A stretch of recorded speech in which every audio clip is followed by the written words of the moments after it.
నమస్తే అండి. పద్మజ ఖండవిల్లి వ్లాగ్స్ ఛానల్కి స్వాగతం. పంచారమ క్షేత్రాల్లో ఒకటైన ద్రాక్షారామానికి చుట్టూ పద్మాకారంలో ఉన్న 108 నక్షత్ర పాద శివాలయాల సిరీస్లో భాగంగా ఈరోజు ఉత్తరాభాద్ర నక్షత్రం 1వ పాదం వాళ్ళు జాతకరీత్యా గ్రహశాంతి కోసం దర్శనం చేసుకోవాల్సిన దంగేరు క్షేత్రంలో ఉన్న శివాలయాన్ని దర్శనం చేసుకుందామండి.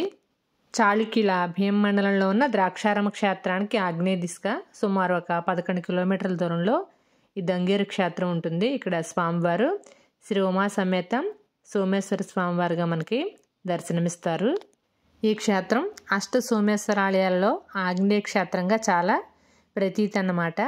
దక్షిణ కాశీగా పిలువబడే ద్రాక్షారామ క్షేత్రంలో ఉన్న భీమేశ్వరలింగం సూర్యంత్ర ప్రతిష్ఠ కాబట్టి ఆ రుద్రమూర్తిని శాంతపరచడం కోసమని ద్రాక్షారామ క్షేత్రం చుట్టూ 8 చంద్రయంత్ర ప్రతిష్టలు జరిగాయన్నమాట. అవే అష్ట సోమేశ్వర శివాలయాలు. ఈ 8 ఆలయాలు కూడా ద్రాక్షారామ పరిసర ప్రాంతాల్లోనూ ఉంటాయి. ద్రాక్షారామ క్షేత్రానికి ఆగ్నేయ క్షేత్రంలో ఇప్పుడు మనం చూస్తున్న దంగేరు క్షేత్రం ఉంటుంది. ఈ క్షేత్రంలో కశ్యప్ మహర్షి ప్రథమ పూజ చేశారని ప్రతీతి అన్నమాట. ఆలయం చాలా పురాతనమైంది. పూర్వం ఆలయం భూమి ఉపరితలానికి సుమారు ఒక 4 అడుగుల లోతులో ఉండేదన్నమాట. మెట్ల సహాయంతో ఆలయం లోపలికి ప్రవేశించేవారు.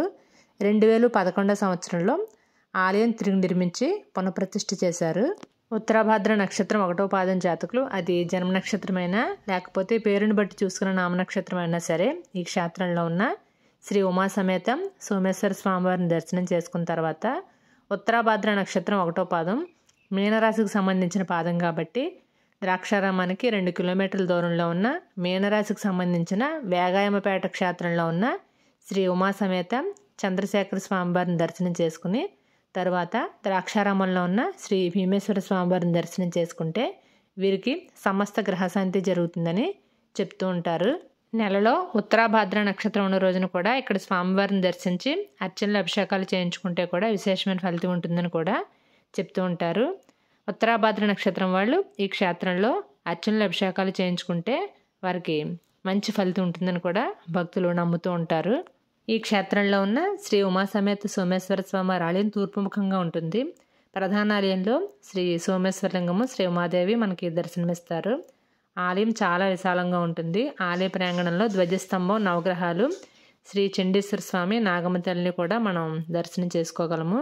ప్రధాన ఆలయం చుట్టూ నాట్య గణపతి, మేధా దక్షిణామూర్తి, బ్రహ్మ, పార్వతీమూర్తులు ఉంటాయన్నమాట.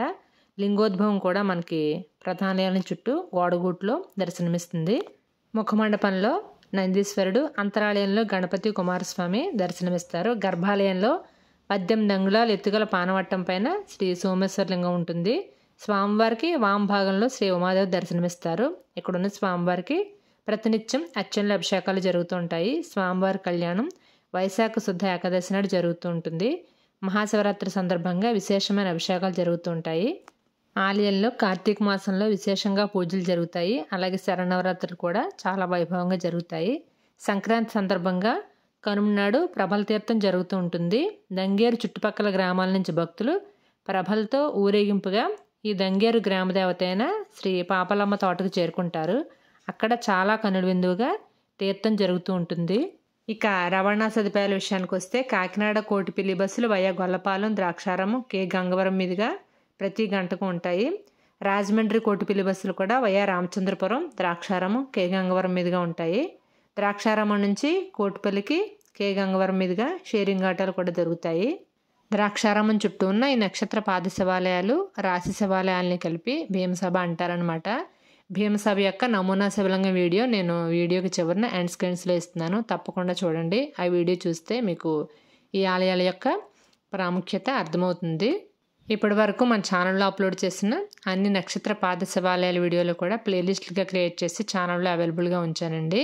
ఆ ప్లేలిస్టులు చూస్తే మీకు కావాల్సిన ఇన్ఫర్మేషన్ దొరుకుతూ ఉంటుంది. వీడియో నచ్చితే తప్పకుండా లైక్ చేస్తూ ఉండండి. అలాగే ఇప్పటి వరకు మన ఛానల్కి సబ్స్క్రైబ్ చేసుకోకపోతే తప్పకుండా సబ్స్క్రైబ్ కూడా చేసుకోండి.